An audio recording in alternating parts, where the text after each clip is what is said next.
Hey everyone, welcome back to Today in Tech. I'm Julia Beauchamp, and I'm here with Computer World Executive Editor Ken Mingus, as well as Macworld Executive Editor Michael Simon. Topic of the day is Windows 11. The release happened just 2 days ago on Tuesday, if you're watching this on Thursday, and there's a lot that looks, there's a lot that's new, there's a lot that's also kind of the same. So I figured this would be a good time to talk about, what it looks like. Maybe it looks a little bit like Mac OS, and then also some Android app integration. Later in the show, we will also have Preston Gralla join, and we're going to be talking a little bit more about the enterprise play, some hardware security requirements, and so on. So thank you both so much for calling in and joining me today. So I guess, like I said, released on Tuesday, not a ton of people are using it necessarily. I know certainly IT teams are not immediately deploying it, but I want to talk. Not be. I want to talk a little bit, I guess, about the changes. So, Ken, do you mind if I throw to you and talk a little bit about what's new? And I mean, I know that this was kind of a surprise announcement when it happened a few months ago. Correct. Yeah. The thing about Windows 11 is that nobody expected Windows 11 until Microsoft announced that it would be coming over the summer. And, it is new and improved in the sense that it has a smoother look. The start menu's in a different place, which is, what you were alluding to earlier, that it kind of, in some ways, mimics the dock in Mac OS. But the thing about it is it's really more like a version of Windows 10 Plus. It could easily have been, I think Preston Gralla, who we'll have on later, in his review for Computer World, said this could easily have been released as 10.25 or 10.5, because it really doesn't change a whole lot. The big issue here that both individuals and companies have to consider are the hardware requirements, because Microsoft has made a big deal that, it's bolstering security with this particular rollout. And I think that's why it decided it could actually make a jump from Windows 10 to Windows 11. Nobody wants to be told they got to go out and buy a new PC for Windows 10, the 2021 version. But if it's a new operating system, even just for marketing speak purposes, people are more likely to upgrade down the road. But as you said, it just rolled out on Tuesday. It's going to be a very slow rollout. Mm-hmm. Windows 10 is not going anywhere. I think support on Windows 10 ends in 2025. So there's basically a long exit ramp for people and companies that are looking to get off 10, and a very long entrance ramp for Windows 11. So I think Preston's basic advice was, it's a good solid operating system. It's, worth upgrading when you want to upgrade, but you don't have to rush to do it. One other thing I should point out that's new, quote unquote new, is the way Microsoft is trying to integrate Microsoft Teams. Mm-hmm. Given all that's gone on over the last 18 months with the pandemic, and the fact that so many people are using their computers to collaborate with each other remotely, whether they're in the office talking to people at home or vice versa, or everybody's at home. Teams has seen a lot of uptake over the last year and a half, as a lot of collaboration apps have. And so what Microsoft has done is kind of put, access to Teams more front and center, for users who are going to be using the Windows 11. So it seems to be a good solid operating system. It's got some tweaks and changes that'll make it useful. You don't have to upgrade right away, especially if you've got older hardware. You can wait until that hardware wears out in a couple of years and then upgrade. But in the meantime, I do like the look of it. I mean, I haven't specifically used it. I'm more of a Mac guy. I haven't used Windows 11 yet, but based on all the stuff that I've seen, it looks nice. I mean, Michael, what do you think? It looks very Mac OS? Yeah, I think you like it because it was literally made for you. I mean, from what I read, there's like a couple thousand people using Windows 11 and they're all journalists. Yeah. Like every article I've read said, don't upgrade right now. And to be fair to Microsoft, they made it real easy to not upgrade. They're not abandoning Windows 10 for a long time. The hardware requirements are relatively stringent, right, as far as Windows are concerned. And, there was a lot of backlash about that, rightfully so. But in my mind, this Windows 11 is for your new PC, not your existing one. And the way I see that is the people, they want more people like us, I guess, or younger people who use iPhones, have maybe used a Mac, certainly an iPad, and are PC curious, we'll say. We were just talking earlier. I just bought my son a desktop for Christmas. I bought it now because I hear that they're going to be hard to buy later. And he's an iPad guy. You know, he knows Apple, Mhm. but he watches YouTube, and he sees and he said, you know, Dad, I want to play blah blah game, and I would Google it, be like, oh, you can't, you don't have a PC. And this happened numerous times. So I finally said, all right, I'll look into it. So, you know, as much as I hate to admit it, I'm going to buy my son a Windows 11 we need machine. to stop. Are you sure Gabe doesn't watch these videos? Are you giving away the game right now? The Christmas game? Come on, Santa. He's not. Well, I mean, if he finds this, then I guess I did give it away. Okay. Sorry, Gabe.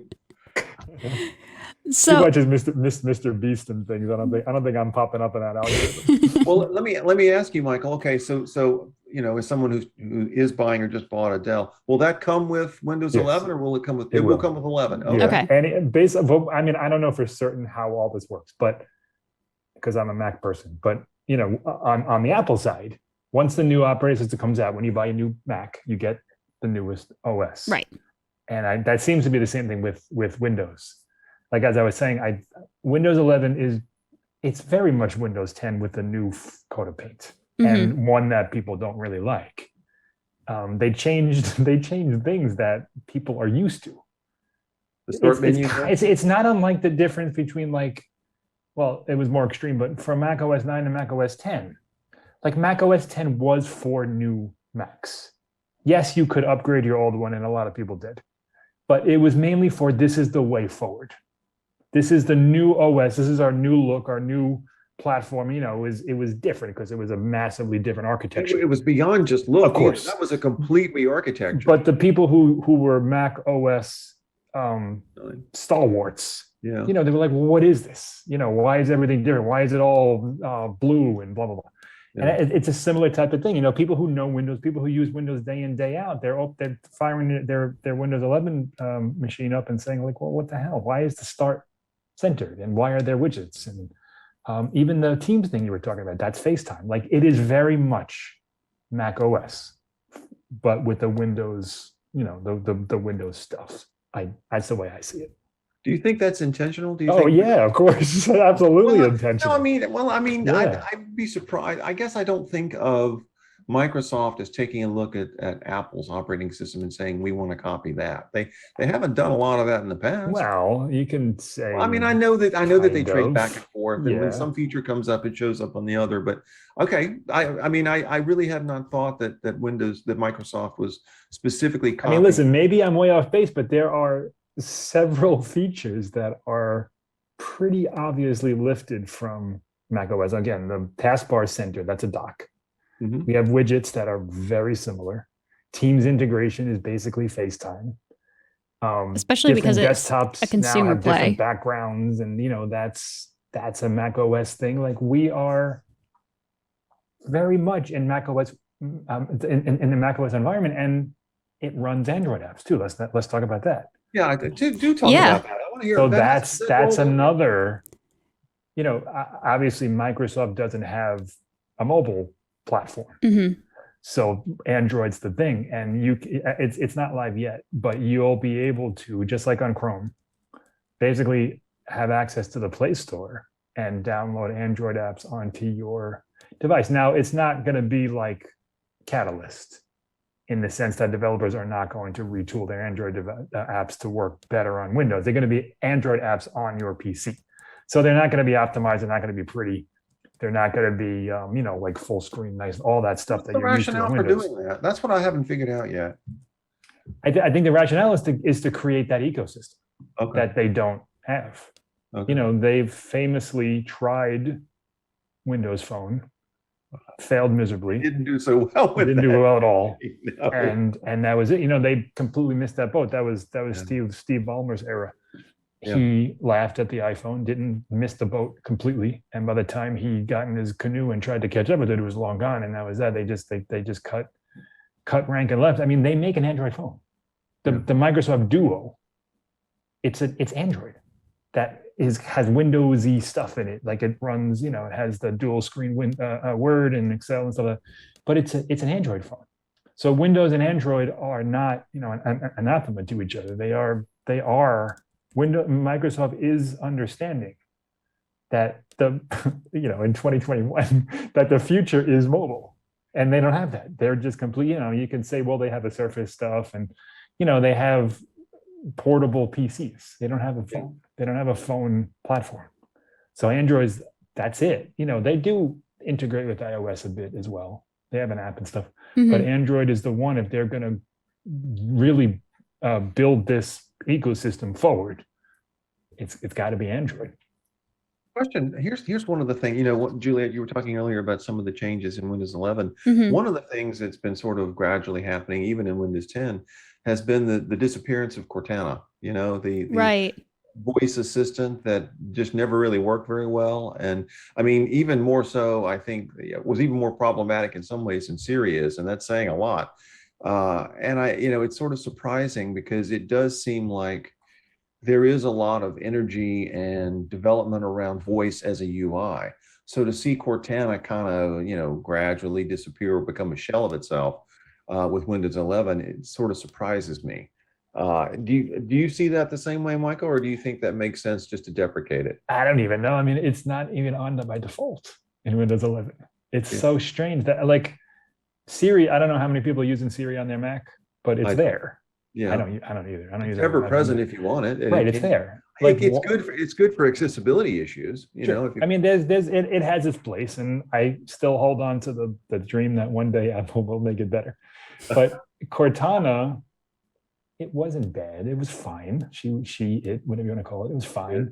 But Windows 11 is just like, no, like, it's there, but we're going to have it off. And most people, let's face it, most people who buy a device don't dive into the settings to turn on things that aren't turned on by default. They use the defaults. That's why Safari is the biggest mobile browser, and why Apple decided to make its own Maps app, because people use defaults. They don't change things unless you're a aficionado, and I don't think they're turning on Cortana either. Like, it's just Microsoft just decided, I guess, that this isn't really working for us, and that's it. I suspect in some future version of Windows 11 that it'll be gone, I guess. I don't know. I mean, a lot of it depends on the back end, and the reason I ask about that, and Preston included this in the review he did on Windows 11 for us, talking about Cortana. He had done a story this summer about trying to get valid and correct COVID-19 and vaccine information. And when he would ask Cortana questions, it literally could not provide anything, I mean, even the most basic information. And that, of course, ties into sort of the search engine that's behind the voice. Sure. And it was sort of surprising because, Microsoft has Bing. They should be able to do the most basic things. Like, I think one of the questions he asked Cortana, does, the vaccine put a microchip in me? And it was basically, the response was, I don't know the answer. It's like, that's just kind of weird. So maybe it's a good thing that Cortana is being, put in mothballs, more or less. Fair enough. Yeah, I mean, I guess it's, it really speaks to just how hard this stuff is and how easy, Google and Amazon make it look. It's not. It's hard to build out this infrastructure. We call it AI. It's not AI. It's people behind the scenes pouring through this stuff and making sure that it understands what you're saying and learns from your conversation. Sure. But it's not pulling this stuff out of thin air. You have to put in the resources and the effort and the energy to make sure that these things work. Right. Yeah. I was wondering if we can touch on a little bit more the Android app integration. It's not available yet. I think it's supposed to be available in the coming months, but I personally have never messed around with one of the Apple Silicon Macs and using any mobile apps on it. Have either of you tested that out? What's that like? Yeah, well, it's different than this. So I haven't used Windows 11 Android stuff. Well, it's not out. I don't know if it was out in the previews, but I've used it on Chrome. So the way it works on Chrome OS is you have the Play Store, and you Right. basically have access to whatever you want. And it Mhm. opens up a little window. And based on the images Microsoft has, it's similar. Okay. So it's literally a floating window with an Android app inside. Kind of works in a layer on top of Yeah, Windows. Okay. right. So you can expand it full screen, and it may or may not look good. We don't know. It depends on what the Android app, if it has a tablet size, whatever it is. Mhm. On Mac, you have to physically go in there and say, allow this on the Mac. The developers have to do some work, or at least allow it. And even then, like it's Macified, so to speak. You can kind of tell that it was designed for the iPhone. Like even on some of Apple's apps, like you can kind of tell, but they feel and look and operate like desktop Unified. apps. Yeah, There's Okay. different, unified mode. yeah, Yeah. there's different menus. There's different buttons. It doesn't look like an iPhone app on your Mac. So they're quite different in that regard. Now there's drawbacks to that in the sense that the developer has to do work. So if they don't, you can't use it. Like you can't just go into the App Store, iOS App Store, and download whatever you want and use it on your Mac. Well, also iOS apps are designed for touch That's right. and Yeah. things on the desktop, so obviously the way things work and how you navigate through them and access menus, et cetera, is going to be very different on a desktop. And all that stuff. And I've found on Chrome, some apps are just not viable. Like they just don't Sure. work. Some of them crash. Like there's issues there because there's not really anyone that's policing this stuff. So it's, for lack of a better word. So when anything goes, some things don't. Yeah. That is, yeah, that's good to know. I'm sure it'll be interesting once the Android app integration rolls out, what that looks like. And I guess I'm kind of wondering, as we sort of transition here shortly for Preston to come on, I'm wondering what, like, sort of the big use case is for using a mobile app on like any sort of desktop or laptop system. I guess it's like, I mean, for a consumer, I can see it's nice. Like, you can scroll through your Instagram, even though Instagram has a website, or your TikTok, what have you. You'd have to have something on mobile that you don't have on the desktop Sure. to make it make sense. Because if you're, and Michael, correct me if I'm wrong again, but porting a mobile app to the desktop is not necessarily a way to get to the ideal experience, especially if the app is originally on the desktop, was developed for the desktop. And you've got some branch of it that was designed for mobile, and then you're bringing the mobile version back to the desktop. It's like, desktop apps are going to work best and look best on the desktop, and mobile apps are going to be best on mobile, I think. Yeah, for sure. And like I said, I think it's just call it desperation if you want to, but they don't have that ecosystem. Yeah. And Apple is killing it. That's basically what made Apple Apple.